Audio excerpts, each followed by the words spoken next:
Today's video, I'm going to show you guys how I get the highest valuation of all of the properties that I do every single time. Tips, tricks, and what valuers actually look for.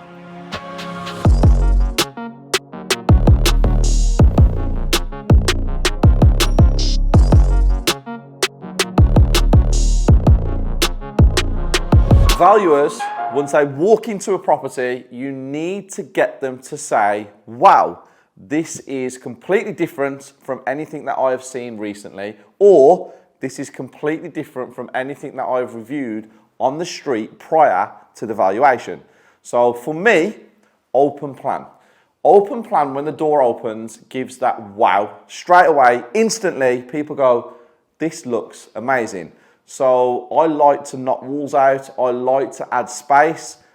I like people to walk in my properties and go, this is a steep property.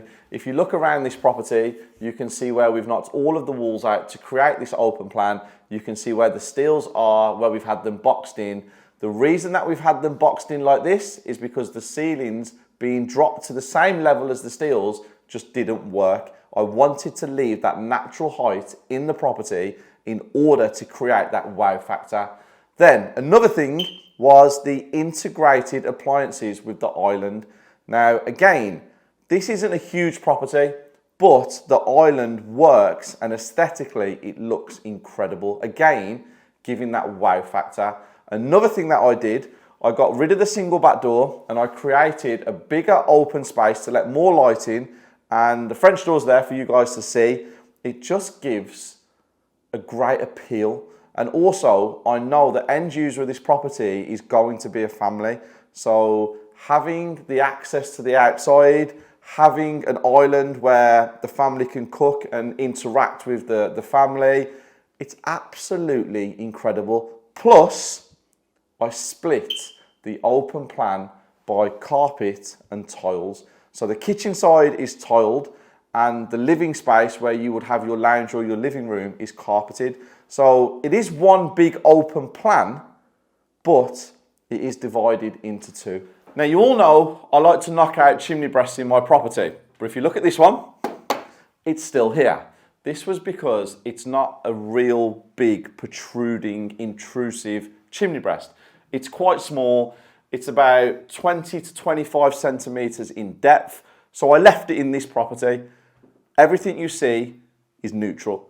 The colour of the carpet, the walls are neutral, the doors are neutral. Again, when the valuer walks around, because it's neutral and it appeals to everybody and it's not a specific taste, they will be like, this is good, I like it. It's giving them an impression, and that's what you need to do to get the highest valuation.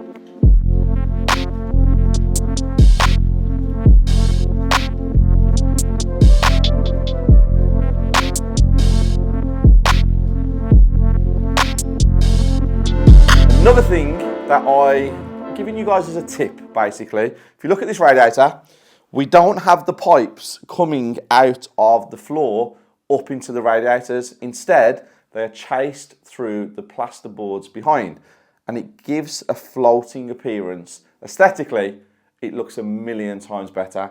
And again, it just gives that valuer confidence that you are trying to make the best of what you have, as in the best house on the street, the best property in the development that you're doing.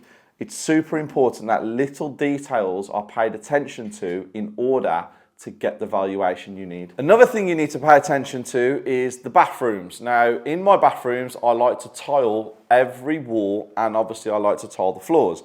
I also like my bathrooms to have vanity units. Again, it just gives that impression to the valuers that you are paying attention to detail and you are trying to make it the best that it can possibly be.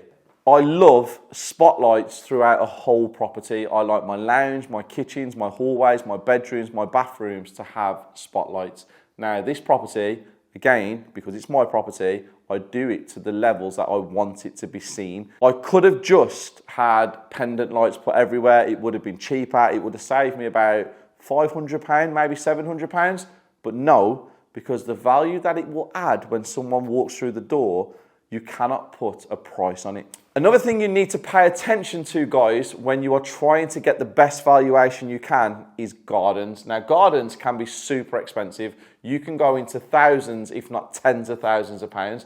So you need to figure it out based on the level that you are doing a property to. If it's a buy-to-let and you want to get the best valuation, you need to make sure that you have a decent patio, you have fresh turf laid, and you have fence panels that are nice, bright, and clean. You do not want broken fence panels, and you do not want turf that looks absolutely horrendous. Again, you need to match it to the interior of your house to give that wow factor.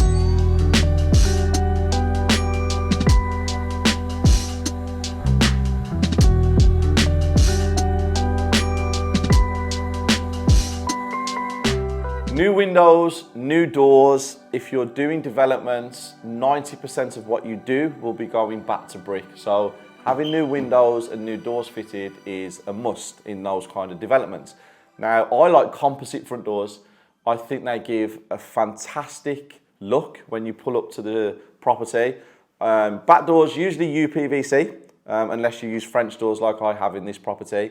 And my ultimate favorite, render. Now, you guys know how I am with render. I love rendered properties. So you imagine a valuation officer, a valuer, a buyer, or someone who's trying to rent your property pulls up to the property. Their first impressions are what counts. When you have a rendered property, you have something as beautiful as this, as the inside is, as you've just seen. On the outside, you're already 95% there. Then it's down to them walking around and seeing what level of finish the property is actually at. And this one is 10 out of 10, as always. If you follow everything that I have said in this video, you will definitely get the highest valuations for your properties. If you enjoyed this video, smash that subscribe button, smash the like button, and I will be back with more education soon.